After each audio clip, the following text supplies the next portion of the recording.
Thanks so much for your company. I am Pious Kojo Backah. Fitch Solutions is anticipating a slight weakening of the Ghana Cedi to the US dollar before the end of 2025. The local currency has appreciated by over 29% against the American greenback in the retail market since the beginning of the year and is on course to appreciate against the dollar for the first time in its history. More in this report. According to Fitch Solutions, it expects most major sub-Saharan African currencies to remain broadly stable through Q4 2025 and into 2026, extending the calm observed year to date. They add that they anticipate only a slight weakening of the Ghana Cedi, Zambia Kwacha, Nigeria Naira and South African Rand by the end of 2025. The UK-based firm is, however, predicting about 8% depreciation of the Cedi against the dollar. It is therefore predicting 11 cedis 70 pesos on the interbank market by the end of 2026. Fitch mentioned that while modest depreciation against the US dollar is likely in the coming quarters, currencies will remain far more stable than during the volatility experienced in 2023 and 2024. It continues that the price of gold will remain elevated due to policy uncertainty in the US, anticipated interest rate cuts by the Federal Reserve, and ongoing geopolitical tensions. However, stronger reserves from high gold revenues, the Bank of Ghana intervention in protecting export competitiveness will limit prolonged Cedi gains. We want to analyze this projection further. Joining us via Zoom is a senior lecturer at the University of Ghana, also the executive director of CPS, Dr. Edu Sakodia. Thank you so much, sir, and good to see you. Now, how concerning must we be getting to know that the Cedi will weaken slightly in Q4 of 2025, but at the end of the year, it will appreciate against the US dollar? Must we be worried?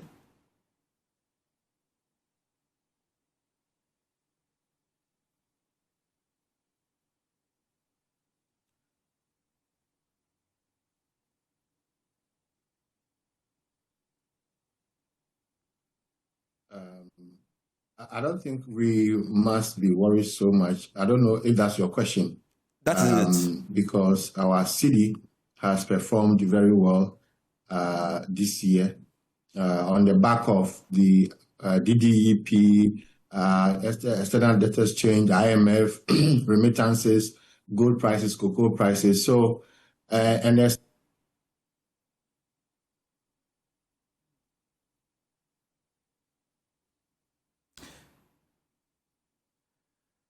rather unfortunate, it seems we are having some challenges with the internet in relation to getting a better connectivity. All right, so I'm told it's back. So, Dr. Edu Sakodia, kindly make a point for me. So I'm saying that the factors that strengthened our Cedi, those factors are still with us. The IMF program, gold reserve, dollar reserves, remittances, and so on and so forth, gold price, cocoa price. These factors are still favorable to us.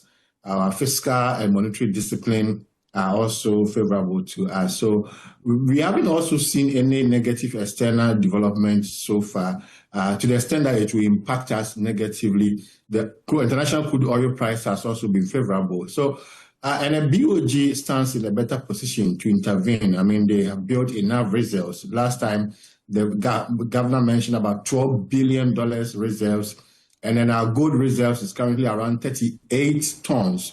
So Ghana is in a very good position. I mean, the central bank is in a very good position to intervene if the need arises. So the slight depreciation is expected because of the Christmas festivities.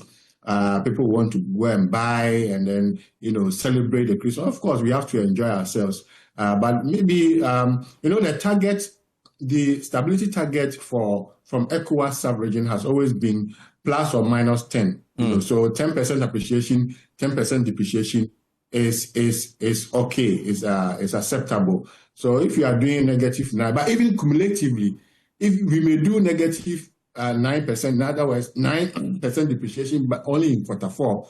But cumulatively, if you put from Q1 up to Q4 in 2025, you put all together, our cities will still stand a better chance of having recorded an appreciation rate for the country. But sorry, I always make the point that a sharp appreciation and a sharp depreciation, I am not in support of it. I'm always in support of stability. In other words, a minor, depreciation and appreciation rate so that businessmen and women can forecast. If they can forecast in the next 6 months, 1 year, 1.5 years, it's far better than sharp appreciation and sharp depreciation, most especially when the appreciation is not coming from competitiveness or strengthened structure of your economy. That's fair. Considering the impressive run of the Cedi so far, how can we leverage that to surmount any potential impact on the value of the Cedi from the projected depreciation, for example? Yeah, I mean, well, again, it comes back to the point I made. If our economy was that strong in terms of the structure, the industrial and manufacturing sectors were that strong, we would then have more cushioning. If we had also built more, reserves in terms of gold, because our peers like Mexico and Kazakhstan, we produced similar gold with them, 130 tons last year, 130 tons, but they have over 120 tons in terms of reserve. We have 38. So I think we should still continue to build more reserves. If we are able to build more reserves with these opportunities that we have with the appreciation, we will stand a better chance to do that. And this appreciation is not really good for exporters because exporters are losing. And even the government at some point also said that they were losing from international trade revenue. So it's not, some will lose, some will benefit. Cocoa farmers are also losing because of the appreciation. Government was unable to pay them in the cities how much they intended to pay them. So we must be doing the balancing act. But for now, I'm not sure we should press the panic button. The BOG has enough reserves to intervene. In this short term, no panic. Going forward, I think that we should rather develop the base of our economy so that it will really anchor the sustainability or the stability of the city so that there will be no fears in the future. The market sentiments are also on our side. What I would raise for the market players or the stakeholders to really look at is the variance between the interbank rate and also the Forex Bureau rate. If the two rates, or you can even add the black market, if the variance is big, then it raises serious questions about how much investors or market players trust the interest rate, the market exchange rate. But if the variance is very small, then they really trust. So we should work towards this, making sure that there's not much difference between what is quoted by BOG and what is quoted by the Forex Bureau and what is quoted by the black market. That's what we should be working towards right now. But for any other depreciation, I think we have gotten to the level where we shouldn't fear. And then external developments are also in our favor. We just have to anchor this, sustain this, and then develop our country, transform it further so that we can always keep our city stronger and stronger against all major currencies. That's fine. So let's make progress. The 2026 budget is some few days away, all right? How can government use the upcoming budget to consolidate most of the economic gains recorded, like you've mentioned in your analysis so far? Yeah, I think first of all is the fiscal. I think so far, I am not too old, but I've lived long enough in the Fourth Republic to see how the fiscals have usually disturbed the other variables. So if we continue to be disciplined, we know we are in the IMF program, and next year by May they'll be exiting.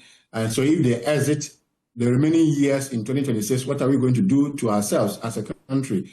We should continue with this fiscal discipline, keep the target. For me, I will propose that, we continue to keep the targets set by the IMF, the target that we've set for ourselves from 2023 through the IMF program.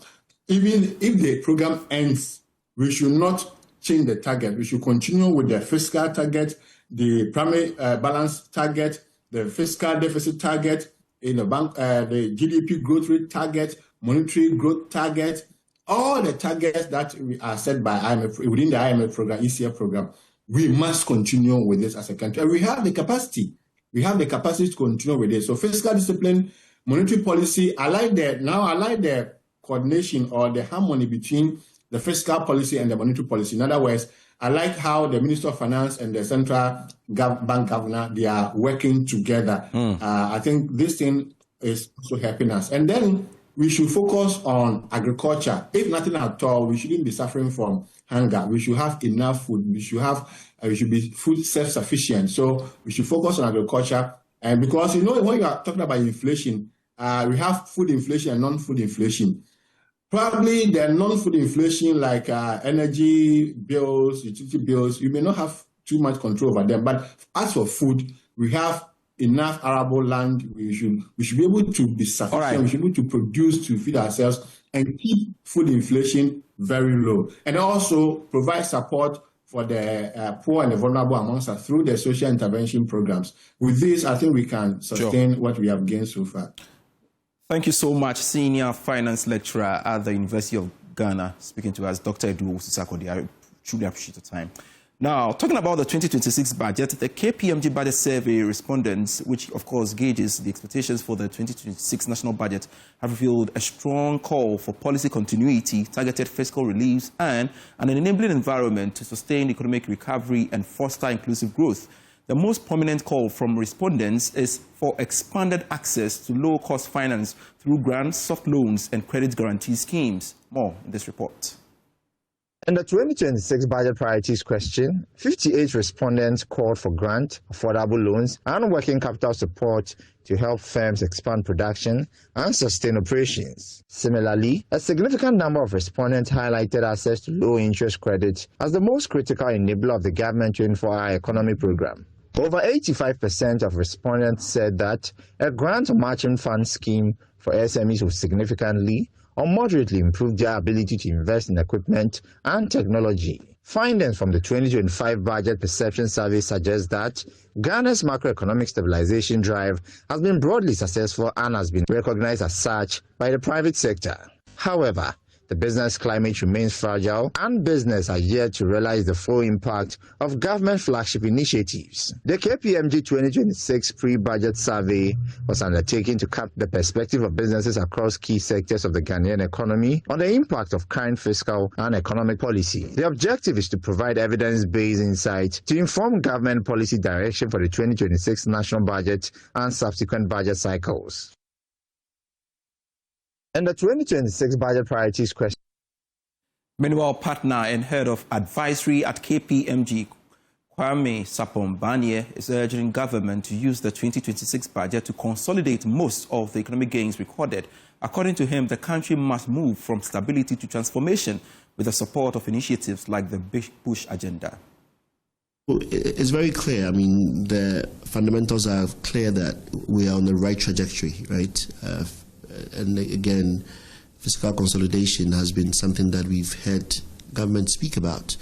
That needs to continue. And in my first point, as I made, that we have to move from this initial stability to transformation. How do we make this a permanent stake where Ghana can be a country that we know that inflation is always in the single digit?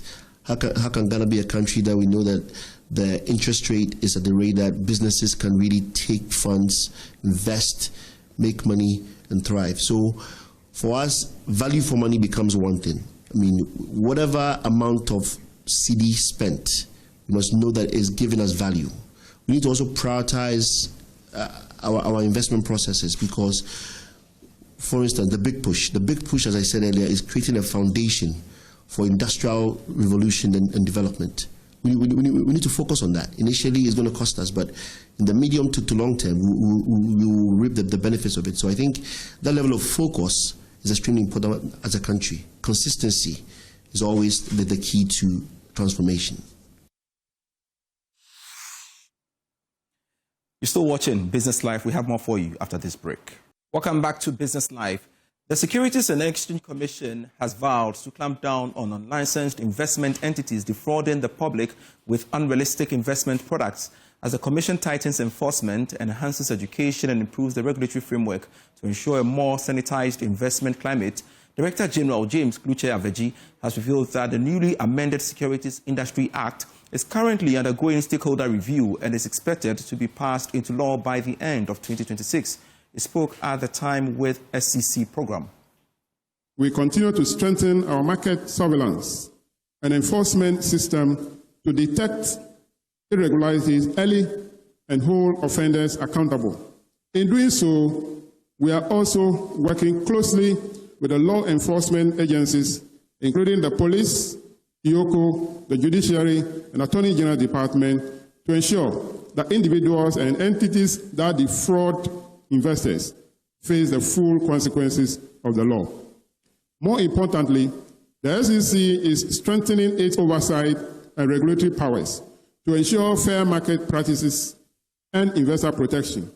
Hence, move to overhaul the current Security Industry Acts Act 929 of 2016, as amended by the Security Industry Amendment Act of 2021 at 1062, to more robust acts for effective regulation. The new bill has so far gone through extensive internal review and will soon be submitted to the Ministry of Finance for consideration and onward submission to the Attorney General Department. It will subsequently be laid before Parliament for passage into law, potentially before the end of next year, 2026, all things being equal. The bill forms part of the effort to transition Ghana's capital market from a frontier to an emerging capital market status. And that's it for Business Live for today. I am Pious Kojo Backah. We have more for you when you log on to myjoyonline.com/business. Beyond the Numbers is next with Winston and Caleb.